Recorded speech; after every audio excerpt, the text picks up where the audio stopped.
کہ آپ کو پتا ہے کہ اقوام متحدہ کی جنرل اسمبلی میں منظور ہوئی قرارداد، اور جنرل اسمبلی جو ہے یہ قوت نافذہ سے محروم ہے. اس کے پاس یعنی ایک فورم ہے بات کرنے کا، یعنی یہ ایک بالکل ایسی جیسے ہماری پارلیمنٹ میں قرارداد منظور ہوتی ہے کسی ملک کی مذمت کی، جس کو بظاہر کوئی حیثیت نہیں ہے. وہاں فیصلہ کن جو ادارہ ہے وہ سلامتی کونسل ہے، لیکن سلامتی کونسل کا مسئلہ یہ ہے کہ اس کے جب تک 5 مستقل ارکان ساتھ نہ ہو تو کوئی قرارداد منظور نہیں ہو سکتی، اور کوئی فیصلہ کن جسے کہتے ہیں کہ رویہ اختیار نہیں کیا جا سکتا. اور چونکہ یورپی یونین نے مخالفت کی ہے تو اس کا مطلب یہ ہے کہ اگر یہ بات گئی بھی سلامتی کونسل میں تو برطانیہ اور فرانس جو اس کی حمایت نہیں کریں گے، اور اگر برطانیہ فرانس سے حمایت نہیں کرتے تو پھر یہ قرارداد آگے نہیں بڑھے گی.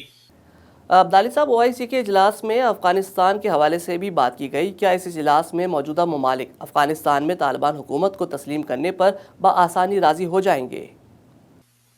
دیکھیں، جب تک امریکہ تسلیم نہیں کرے گا افغانستان کی حکومت، میں نہیں سمجھتا کہ دوسرے ممالک جو ہیں اس کو تسلیم کرنے کی جرت کر سکیں گے.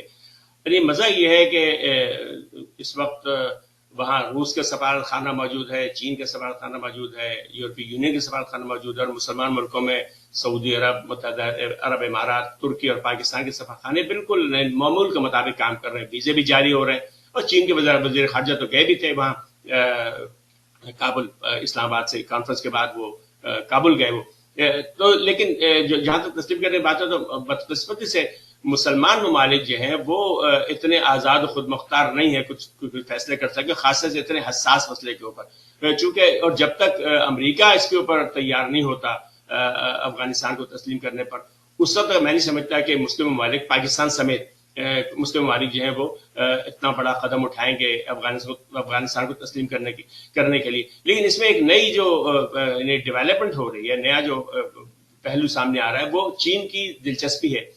آپ کو معلوم ہے کہ چینی وزیر خارجہ اسلام آباد سے وطن واپس جانے سے پہلے کابل گئے، انہوں نے وہاں ملاقات کی اور انہوں نے یہ کہی بات کہ ہم اندرونی معاملات میں مداخلت کے خلاف ہیں. ان کا کہنا یہ تھا کہ جو امریکہ شرط لگا رہا ہے تسلیم کرنے کی کہ کچھ اقدامات کرے افغان حکومت، تو ان کا یہ ہم اس کے قائل نہیں ہیں اور ہم رابطہ رکھیں گے اس سے. اور پھر انہوں نے ایک بڑی اہم بات کی کہ انہوں نے کہا کہ معدنیات کے شعبے میں افغانستان سے رابطہ قائم کرنا چاہتے ہیں اور تعلقات بڑھانا چاہتے ہیں.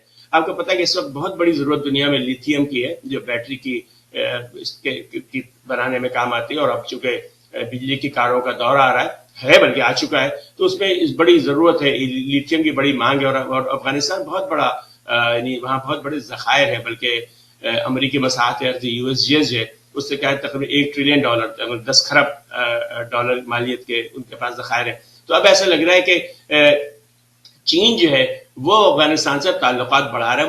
وہ تسلیم کرے گا یا نہیں کرے گا یہ تو ذرا بھی یہ کہنا ذرا مشکل ہے، قبل از وقت ہے. لیکن ایسا لگ رہا ہے کہ وہ اپنا بزنس ایز یوزول رکھنا چاہتا ہے افغانستان سے. اور اگر چین نے اپنے تعلقات بڑھائے اور چین کا کہ جب وہ جب کوئی فیصلہ کر لیتے ہیں تو اس وقت مکمل عمل درآمد کرتے ہیں، ان کے یہاں وہ معاملہ قدم واپس اٹھانے کا نہیں ہوتا. تو اگر انہوں نے تعلقات بڑھائے تو پھر میرا خیال ہے کہ دباؤ پڑے گا دنیا کی طاقتوں کے اوپر کہ وہ افغانستان کے بارے میں ایک جس کہتے ہیں مثبت رویہ یا حقیقت پسندانہ رویہ اختیار کرے. سر، ایک آخری سوال آپ سے کہ آپ کی نظر میں OIC کا 48واں اجلاس کس حد تک کامیاب رہا؟ دیکھیے، میں نے عرض کیا نا کہ اعلامیہ تو ظاہر بہت خوش آئند ہے. اس کا جو یعنی تھیم تھا شراکت برائے اتحاد، انصاف اور ترقی، یہ بھی بہت شاندار تھا. اور اس کے بارے میں خود بڑی اچھی بات انہوں نے کہہ دی. ترک وزیر خارجہ نے انہوں نے کہا کہ تھیم بہت اچھا ہے اور ہم نے اس پہ بڑی محنت کی ہے اور بہت کامیاب کانفرنس ہے. لیکن اس پر اگر عمل درآمد نہ ہوا، جو مشترکہ اعلامیہ جاری ہوا ہے باہمی تعاون کا، بنیادی جو اس وقت زور تھا وہ اس بار کانفرنس کا وہ تھا اسلامی ممالک کا اتحاد اور اس کے ذریعے انصاف اور ترقی، یعنی ملکوں کے اندر انصاف اور ترقی کی حوصلہ افزائی، کہ اس اتحاد کے ذریعے ہم اپنے ممالک کو ترقی کے راہ پر گامزن کریں. اور اس سے پہلے ضرورت ہے کہ نظام انصاف جو ہے اس کے شفاف بنایا جائے مسلمان ملکوں میں. جو ظاہر ہے کہ مسلمان ملکوں میں جو بہت کئی خرابیاں، اس میں یہ بھی کہ ہمارے یہاں نظام انصاف شفاف نہیں ہے، قانون کے نظر میں سب لوگ برابر نہیں ہے، قانون کی پاسداری نہیں ہے. اور اس سے بڑی بات یہ ہے کہ حکمرانی جو ہے وہ عوام کو حاصل نہیں ہے. اکثر جگہ پر ہمارے آمرین ڈکٹیٹر اور بادشاہ اور شیوخ ہیں. تو اس لیے اس کی اعلامیہ بہت اچھا ہے، بات چیت بہت اچھی ہے، عزائم بہت اچھے ہیں، لیکن اس پر عمل درآمد میں مجھے، جیسے میں نے عرض کیا کہ مجھے بہت زیادہ میں پر امید نہیں ہوں کہ جب تک قیادتیں تبدیل نہیں ہوئی ان ملکوں کے اندر، اس وقت میں نہیں سمجھتا کہ، اور قیادت تبدیل ہونے کا مطلب میں یہی کہہ رہا ہوں کہ ہر ملک میں منتخب حکومت آ جائے، لیکن جب تک قیادتیں آزاد ہو کر سوچنا نہیں شروع کریں گی، مغرب کے اثر سے، خاص طور امریکہ کے اثر سے آزاد ہو کر چیزوں کو نہیں سوچیں گے، اس وقت تک میں نہیں سمجھتا کہ کوئی تبدیلی آ سکتی ہے مسلم ممالک کی قسمت میں۔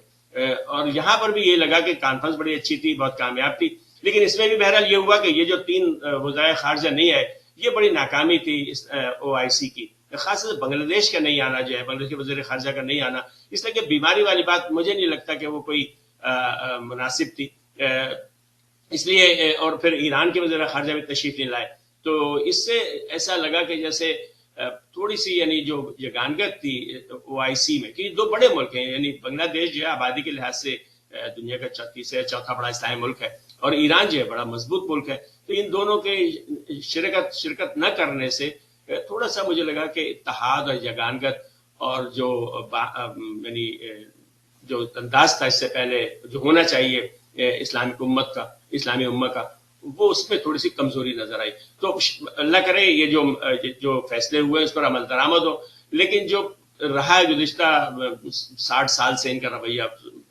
55-60 سال سے، اس کے مطابق تو مجھے نہیں لگتا کہ کوئی بہت زیادہ تبدیلی آئے گی، دوبارہ کانفرنس ہوگی اور اسی طرح سے ایک نیا اعلامیہ جاری ہو جائے گا۔ بہت بہت شکریہ، سینئر تجزیہ کار مسعود اقبالی ہمارے ساتھ موجود تھے اور کافی تفصیل سے OIC کے قیام، اس کے کردار اور حالیہ اجلاس پر اپنا تفصیلی تجزیہ پیش کر رہے تھے۔ امید ہے کہ مستقبل میں پاکستان ایک بار پھر اسلامی ممالک کا لیڈر بن کر ابھر کر سامنے آئے گا اور OIC اپنی چارٹر پر مؤثر انداز میں عمل کرتے ہوئے فلسطین اور کشمیر سمیت مختلف مسائل پر بھی بھرپور کام کرے گی۔